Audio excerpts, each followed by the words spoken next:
Hey everyone, I am reading through all the Fighting Fantasy books. You can see my intro video up there. Today, Fighting Fantasy in Space.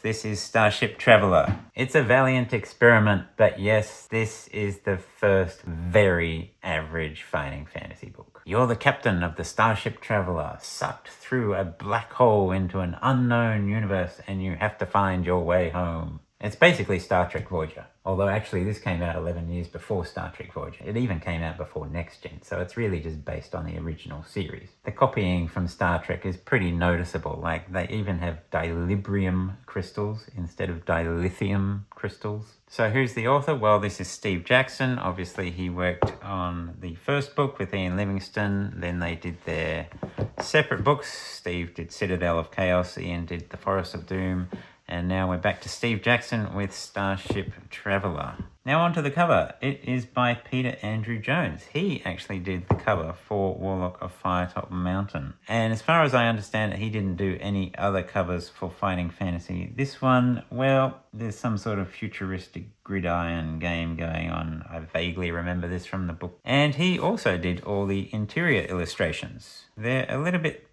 too abstract for my tastes.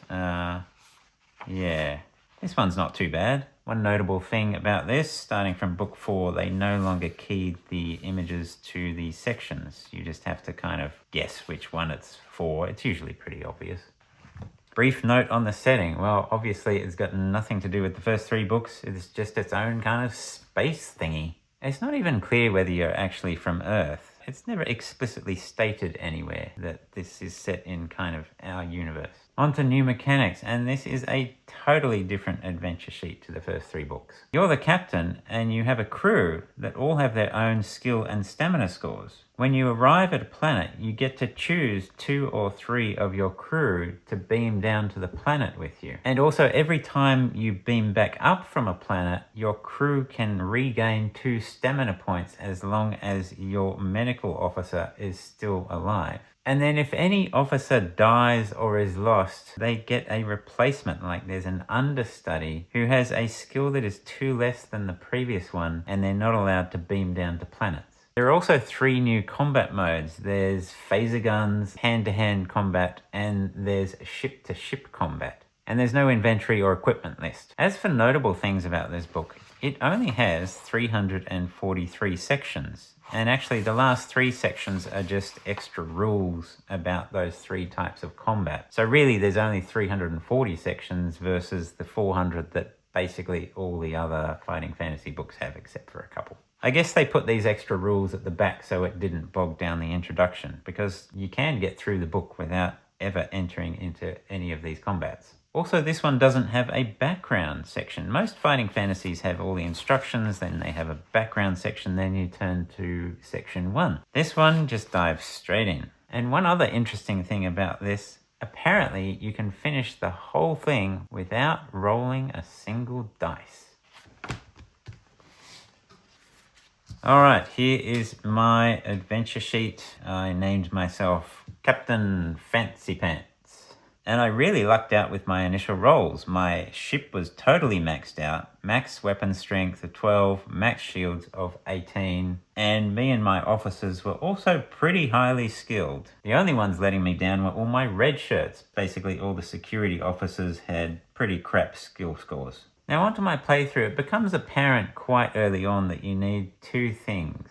Basically the time and space coordinates of a black hole that will take you back home. On my first attempt, I visited a number of planets. I got through hand-to-hand combat, I got through some ship-to-ship combat, but ultimately I got to this section where apparently the crew are getting all antsy and need you to do something. I.e. you need to use the coordinates you've found or try a random black hole, which means just dying. And I only had 1 coordinate, so we all died. And I'd only gone through 62 sections before I got to that point. So I got to go again. I couldn't be bothered re-rolling my crew. They were all pretty good. You may call it cheating. I call it just wanting to have a good time, being wise, avoiding pain and suffering. Well, I don't care what I call it. I just did it. Well, there's nothing in the rules saying you can't do that. So this time we headed off. I made some slightly different choices and I managed to find another coordinate. and still died after 64 sections. And of note, I didn't have any combat at all that whole time. My third attempt, I went through some asteroids and lost an officer. I got kidnapped but escaped. And then I got kidnapped on another planet and put in a maze, which ultimately ended up with this totally arbitrary choice. And I chose one and died instantly. And because that was just a bit silly, I decided to pursue the other path. And this time I actually got a coordinate, so I proceeded through the other path to the other coordinate that I knew and got to the final do or die section, and the coordinate combination still didn't work. So I died again after 82 sections. So I thought, blow this for a game of soldiers, it's time to give up and read through every path.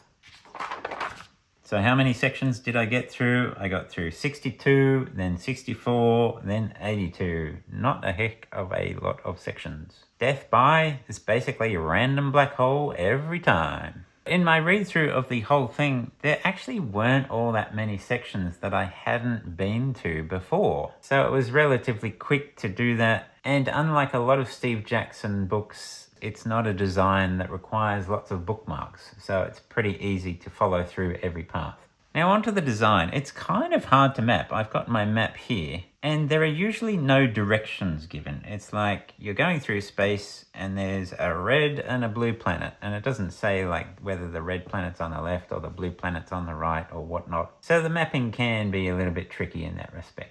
There's also very little combat in this book. It seems like it's overkill to have those 3 different types of combat. In all 3 of my playthroughs, I never encountered a phaser gun situation. One funny thing, you can basically ignore all the planets you come across and get to that final do or die ending in only 20 sections. One other kind of design innovation, there are a few places where something you do in one part of the book will be asked about in another part. For example, you'll come across some alien and they'll say, have you had dealings with this other alien? If so, turn to this page. If not, turn to that page. It's kind of a poor man's version of having something stored in the memory in a computer. And again, back to that thing about the choices being constrained. I only ever needed about 3 or 4 bookmarks to keep track of where I was, which is perhaps a bit toned down from the usual Steve Jackson style. Now onto the story and theme. The theme is pretty strong. It feels very Star Trek, just with weirder aliens, because I guess they didn't have to worry about a special effects budget.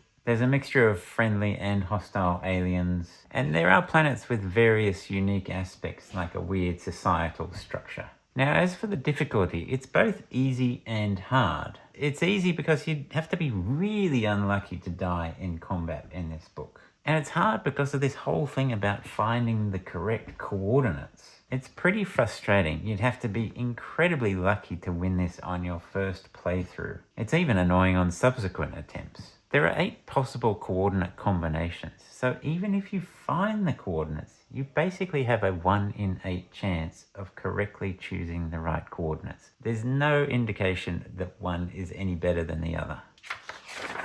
So, my final rating. Well, I have to give this one 6 out of 10. It attempted something new, so I have to give it points for that, but basically it's very, very average. So that's it for Starship Traveler. Are you one of those people that actually really likes this book? Let me know in the comments. Next time we will be looking into the City of Thieves. I'll see you there.